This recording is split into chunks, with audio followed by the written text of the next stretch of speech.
গোরস্থান, কারো জন্য জান্নাতের বিছানা আছে।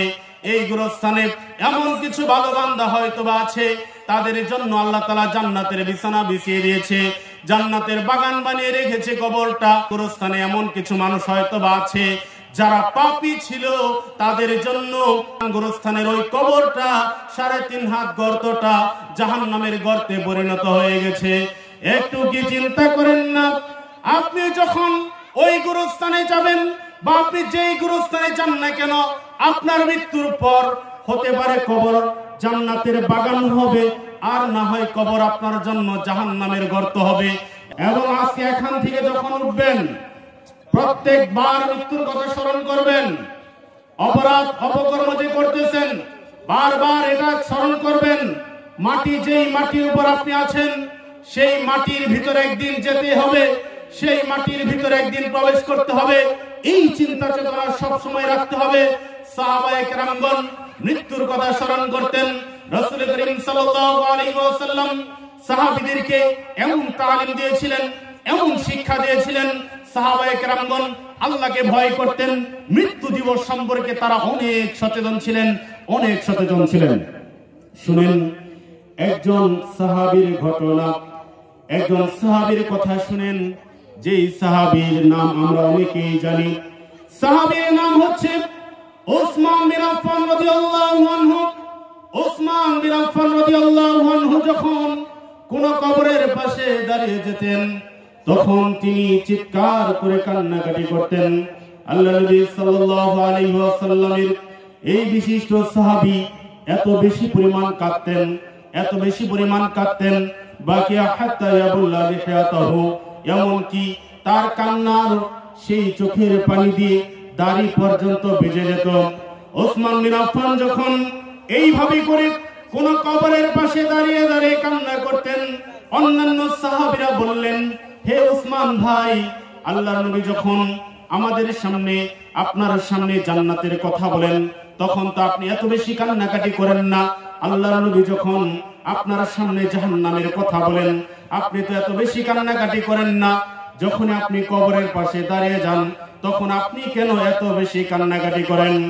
তখন ওসমান বিন আফফান রাদিয়াল্লাহু আনহু বললেন, তিনি সাহাবীদেরকে লক্ষ্য করে বললেন, হে সাহাবীরা শুনে নাও, শুনে নাও, আমি শুনেছি আল্লাহর নবী সাল্লাল্লাহু আলাইহি ওয়াসাল্লাম বলছেন, আল কবরু আউয়ালু মানাজিল মিন মানাজিলিল আখিরাহ, কবর হচ্ছে আখিরাতের প্রথম ধাপ, কবর হচ্ছে আখিরাতের প্রথম সিঁড়ি। ফাইন নাজা মিনহু ফামা বাদা ইসরা মিনহু, এই কবর হচ্ছে আখিরাতের প্রথম ধাপ।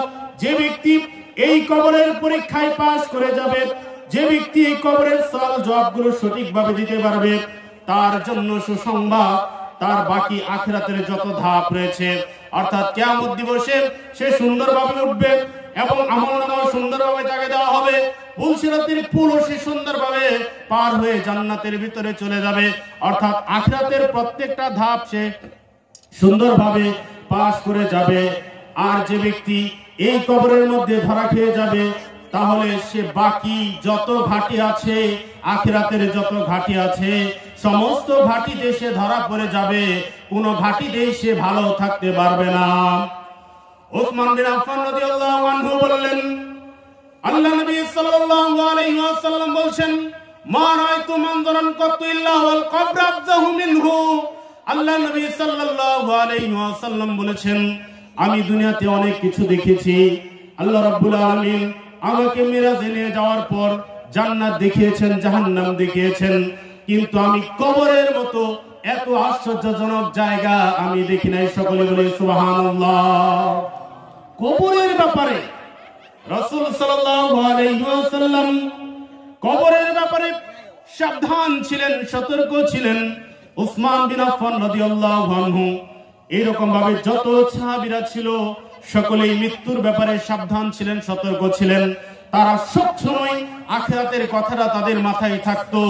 এজন্য তারা এই দুনিয়াতে ভালো বান্দা হিসেবে পরিচিত ছিল এবং কিয়ামতের দিনও তারা ভালো বান্দা হিসেবে উঠবে। সম্মানিত হাজিরিন, বলছিলাম কবর বড় আশ্চর্যজনক জায়গা। আপনাদের এই যে গোরস্থান, আপনি তো জানেন না। আপনি হয়তো লাশ দাফন করে আসছেন, আপনি আপনার মাকে লাশ দাফন করে আসছেন, আমি সেই প্রসঙ্গে পরে কথা বলবো। আমি বলছিলাম আপনি যে লাশটা দাফন করে আসলেন, আপনি জানেন না এর গোরস্থান কারো জন্য জান্নাতের বিছানা আছে। এই গোরস্থানে এমন কিছু ভালো বান্দা হয়তো বা আছে, তাদের জন্য আল্লাহ তাআলা জান্নাতের বিছানা বিছিয়ে দিয়েছে, জান্নাতের বাগান বানিয়ে রেখেছে। কবরটা গোরস্থানে এমন কিছু মানুষ হয়তো বা আছে যারা পাপী ছিল, তাদের জন্য গোরস্থানের ওই কবরটা 3.5 হাত গর্তটা জাহান্নামের গর্তে পরিণত হয়ে গেছে। একটু কি চিন্তা করেন না?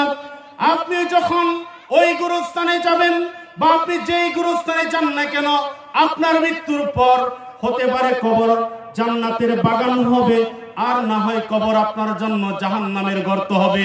এবার আপনার চিন্তা, আপনার ডিসিশন, আপনি ডিসিশন নেবেন। আপনি কবরে জান্নাতের বাগান চান নাকি আপনি কবরে জাহান্নামের গর্ত চান? আমি আপনাদেরকে এখানে যদি প্রশ্ন করি, সকলেই চাইবেন যে কবরটা জান্নাতের বাগান হয়ে যাক। এটা চাইলেই তো হবে না রে ভাই, এটা চাইলেই আপনি পাবেন না। কবরটা জান্নাতের বাগান হওয়ার জন্য, কবরটা জান্নাতের বিছানা হওয়ার জন্য, কবরে জান্নাতের রাস্তার জন্য আপনাকে আমাকে আমল করে যেতে হবে। কি বলেন? আমল করতে হবে না? চাইলেই তো হবে না, আমল করতে হবে।